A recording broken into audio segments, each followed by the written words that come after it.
Cleópatra a Sétima governou o Egito por 22 anos, sucessivamente em cogovernança com seus irmãos, que, segundo a tradição, também são maridos formais, Ptolomeu o 13º e Ptolomeu o 14º, e depois em casamento de fato com o comandante romano Marco Antônio.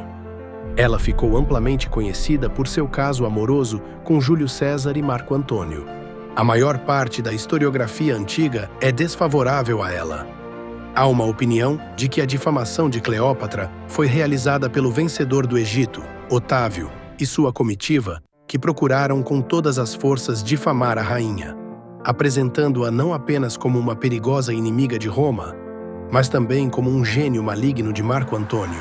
Entretanto, alguns historiadores ainda acreditam que a luxúria e a astúcia atribuídas a ela eram reais.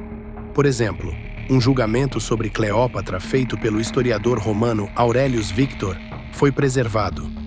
Ela era tão lasciva que muitas vezes se prostituía e possuía tamanha beleza que muitos homens pagaram com a morte o fato de possuí-la por uma noite. Cleópatra nasceu em 69 a.C., aparentemente em Alexandria. Ela é uma das 3 filhas do rei Ptolomeu, o 12º de Avlaetus, possivelmente de uma concubina, já que, de acordo com a observação de Estrabão, esse rei tinha apenas uma filha legítima, Berenice IV. Cleópatra se caracterizava por seu charme poderoso, sua atratividade, usava isso perfeitamente para seduzir e, além disso, tinha uma voz encantadora e uma mente brilhante e afiada. Cleópatra era claramente bem educada. Cleópatra tornou-se uma verdadeira rainha poliglota, falando, além de seu coine nativo, grego, também egípcio, aramaico, etíope antigo, persa antigo, hebraico e a língua dos berberes, um povo que vivia no sul da antiga Líbia. As habilidades linguísticas de Cleópatra não se limitavam ao latim. Uma vez no Egito, César tentou reabastecer seus cofres com as dívidas que Ptolomeu o 12º tinha com o banqueiro romano Rabírius durante seus problemas para restaurá-lo ao trono, e que César agora havia colocado em sua conta. Logo após chegar a Alexandria, César convoca Cleópatra para sua casa em Alexandria. Entrar na capital, guardada pelos homens de Ptolomeu, não foi uma tarefa fácil. Cleópatra foi ajudada por seu admirador, o siciliano Apolodoro, que contrabandeou a rainha em um barco de pesca e depois a levou para os aposentos de César, escondida em uma grande bolsa de cama. Lançando-se aos pés do ditador romano, Cleópatra começou a se queixar amargamente de seus opressores, exigindo a execução de Potinos. Potinos, eunuco, tutor do rei Ptolomeu, o 13º do Egito, regente e governante de fato do Egito durante seu reinado. César, de 52 anos, ficou cativado pela jovem rainha. Uma coisa é certa, ela dividiu a cama com o ditador romano e o conquistou. Seu marido percebeu pela manhã que havia perdido. Ele havia iniciado uma guerra sem esperança com Roma e morreu nela. Os rebeldes foram derrotados em 15 de janeiro de 47 no Lago Mareote, e enquanto fugiam, o rei Ptolomeu se afogou no Nilo. Isso foi seguido por uma viagem conjunta de César e Cleópatra pelo Nilo em 400 navios, acompanhada de festividades barulhentas. Cleópatra, formalmente casada com outro de seus irmãos menores, Ptolomeu o 14º, tornou-se efetivamente a governante indivisível do Egito sob o protetorado romano, garantido pelas 3 legiões deixadas no Egito. Pouco depois da partida de César, em 23 de junho de 47, Cleópatra deu à luz um filho, que recebeu o nome de Ptolomeu César, mas que entrou para a história com o apelido de Cesário, dado a ele pelos alexandrinos. Dizia-se que ele era muito parecido com César no rosto e na postura. César lutou contra o rei Farnaces de Pontos, então os últimos apoiadores de Pompeu na África. Imediatamente após o fim das guerras, ele convocou Cleópatra a Roma, formalmente para forjar uma aliança entre Roma e o Egito. Cleópatra foi alocada na vila de César, em seus jardins às margens do Tibre, onde recebia nobres romanos. Os republicanos ficaram extremamente irritados com esse fato, que se tornou um dos motivos que apressaram a morte de César. Houve até um boato de que César tomaria Cleópatra como sua segunda esposa e mudaria a capital para Alexandria. No entanto, o testamento oficial de César não continha nenhuma menção a Cesário, que ele, portanto, não ousava reconhecer como seu filho. César foi assassinado em uma conspiração em 15 de março de 44 a.C. Um grupo de senadores, liderados por Gaius Cássius e Marcus Brutus, organizou um plano para assassinar César e restaurar a República. Em uma reunião do Senado, em meados de março, os conspiradores atacaram o ditador com punhais e infligiram 23 ferimentos, dos quais ele morreu no local. Um mês depois, em meados de abril, Cleópatra deixou Roma e chegou a Alexandria em julho. Pouco tempo depois, Ptolomeu, de 14 anos, o 14º, morreu. De acordo com Joséfus Flávios, ele foi envenenado por sua irmã. O nascimento de seu filho deu a Cleópatra um co-imperador formal. Nessa situação, um irmão mais velho era completamente desnecessário para ela. A guerra entre os assassinos de César, Cássio e Brutus, por um lado, e seus sucessores Antônio e Otávio, por outro, exigia que a rainha fosse astuta. O Oriente estava nas mãos dos assassinos de César. Brutus controlava a Grécia e a Ásia Menor, enquanto Cássio se estabeleceu na Síria. O governador de Cleópatra em Chipre, Serapião, ajudou Cássio com dinheiro e uma frota, com o consentimento incontestável da rainha. Cleópatra equipou a frota ostensivamente, como ela garantiu mais tarde, para ajudar os cesarianos. Em 42, os republicanos foram derrotados em Filipos. Cleópatra tinha 28 anos de idade quando conheceu o general romano Marco Antônio, de 40 anos. Quando o mundo romano foi dividido após a derrota dos republicanos, Antônio recebeu o Oriente. Antônio decide realizar o projeto de César, uma grande campanha contra o inimigo. Preparando-se para a campanha, ele envia o oficial Quintus Délius a Alexandria para exigir Cleópatra para si, na Cilícia. Ele iria acusá-la de ajudar os assassinos de César, aparentemente esperando, sob esse pretexto, obter dela o máximo de dinheiro possível para a campanha. Cleópatra, tendo aprendido com Délius sobre o caráter de Antônio e, acima de tudo, sobre sua amorosidade, vaidade e amor pelo esplendor externo, chega em um navio com popa dourada, velas púrpuras e remos prateados. Ela mesma estava sentada com as vestes de Afrodite. Em ambos os lados dela estavam os meninos na forma de cupidos, e o navio era conduzido por criadas vestidas como ninfas. Ela então convida Antônio para um suntuoso banquete em seu palácio. Antônio ficou completamente encantado. A rainha não teve dificuldade em rejeitar as acusações preparadas, dizendo que Serapião havia agido sem o seu conhecimento e que ela mesma havia montado uma frota para ajudar os cesarianos. Mas essa frota foi infelizmente atrasada por ventos adversos. Como primeira demonstração de cortesia para com Cleópatra, Antônio, a pedido dela, ordenou a execução imediata de sua irmã Arsínoe, que havia buscado refúgio no templo de Afrodite em Éfeso. Assim começou um romance que durou 10 anos, um dos mais famosos da história.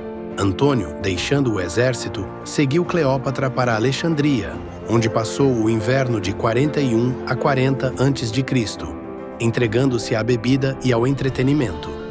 Por sua vez, Cleópatra tentou trazê-lo o mais próximo possível dela. Plutarco nos conta. Junto com ele, ela jogava dados, bebia, caçava, estava entre os espectadores quando ele praticava com armas.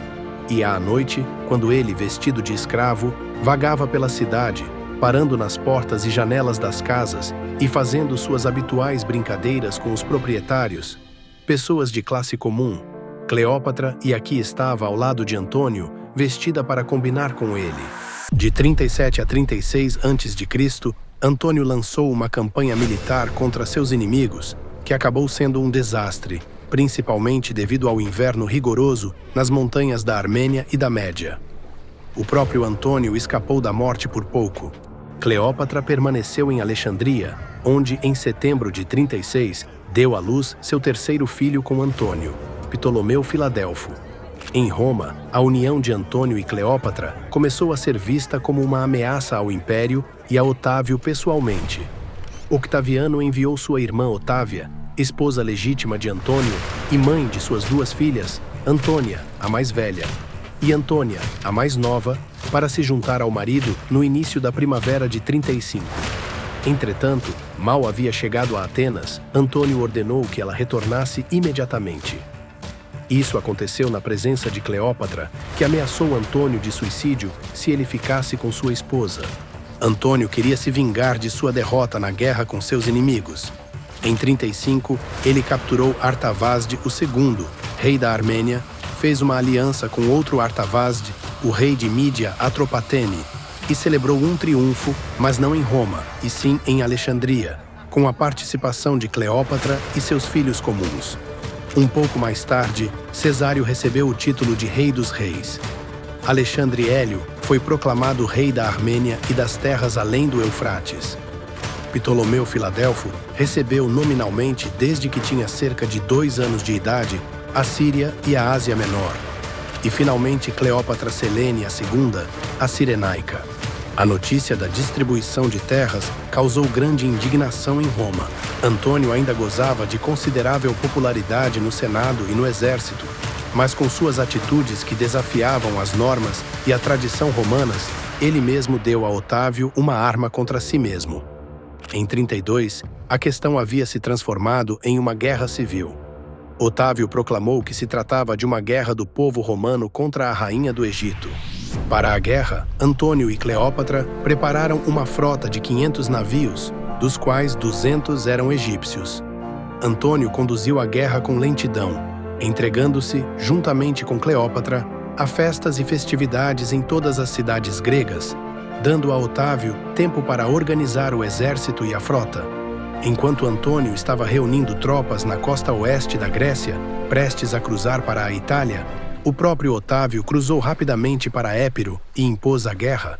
A permanência de Cleópatra no acampamento de Antônio, suas constantes intrigas contra todos aqueles que ela via como seus detratores, foi de grande valia para Antônio, fazendo com que muitos de seus apoiadores desertassem para o inimigo. Os desertores informaram a Otávio o conteúdo do testamento de Antônio, que foi imediatamente retirado do templo de Vesta e publicado.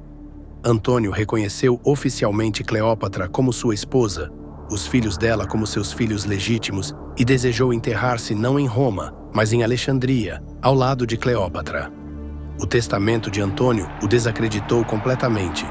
Octaviano, que não era um grande líder militar, encontrou em Marcos Vipsânios Agripa um comandante competente que travou uma guerra bem-sucedida. Agripa conseguiu atrair a frota de Antônio e Cleópatra para o Golfo de Ambracian e a bloqueou. Cleópatra insistiu em um avanço naval. O resultado foi a Batalha Naval de Actium, em 2 de setembro de 31. Quando Cleópatra temeu que a vitória estivesse se esvaindo, ela decidiu fugir com toda a sua frota na tentativa de salvar algo mais. Antônio também abandonou a batalha e seguiu Cleópatra. Antônio retornou ao Egito e não fez nada para continuar a luta contra Otávio. Ele desperdiçou suas energias em bebedeiras e festividades suntuosas e anunciou com Cleópatra a formação de uma união dos mortais, cujos membros juraram morrer juntos.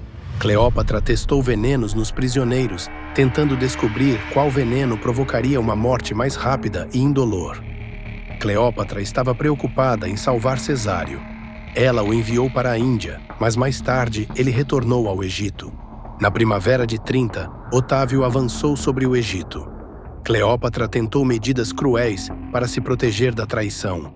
Quando o comandante de Pelusium, Seleucus, entregou a fortaleza, ela executou sua esposa e filhos. No final de julho, as tropas de Otávio apareceram sob a própria Alexandria. As últimas partes das tropas deixadas por Antônio, uma após a outra, foram para o lado do vencedor. Em 1º de agosto, tudo estava acabado. Cleópatra se trancou em sua própria tumba com suas criadas de confiança, Irada e Armion. Antônio recebeu a falsa notícia de seu suicídio. Antônio se jogou sobre sua espada. Logo depois, morrendo, foi arrastado para a tumba de Cleópatra e morreu nos braços de Cleópatra, que chorou sobre ele. A própria Cleópatra, segurando um punhal na mão, demonstrou sua vontade de morrer, mas entrou em negociações com o mensageiro de Otávio. Aparentemente, Cleópatra ainda tinha uma pequena esperança de seduzir Otávio, ou, pelo menos, de negociar com ele e manter o reino. Otávio era menos receptivo à sedução do que César e Antônio. Os últimos dias de Cleópatra são descritos em detalhes por Plutarco a partir das lembranças de Olimpos, seu médico. Otávio permitiu que Cleópatra enterrasse seu amante, enquanto seu próprio destino permanecia incerto. Ela disse que estava doente e deixou claro que morreria de fome.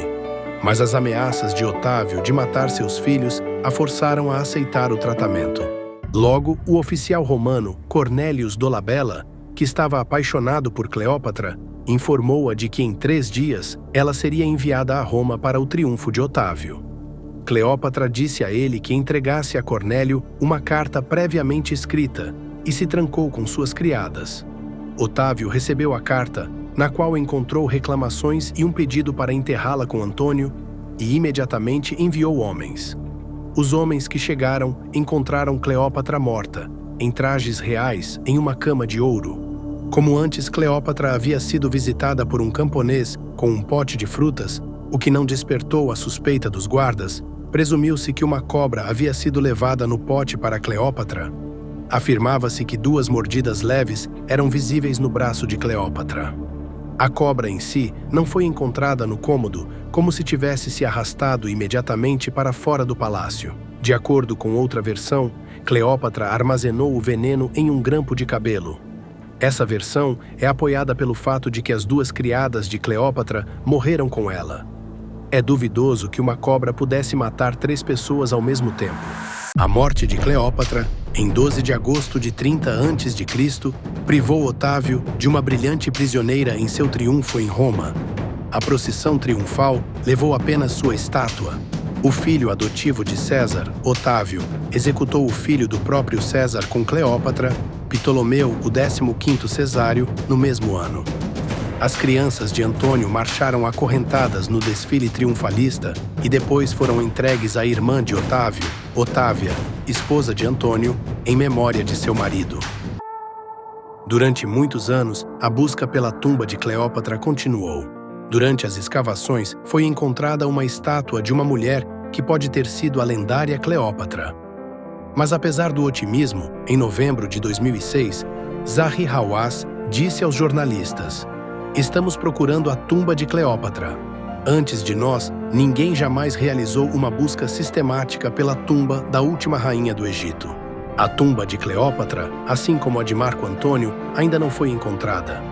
A busca pela tumba dos amantes condenados continua."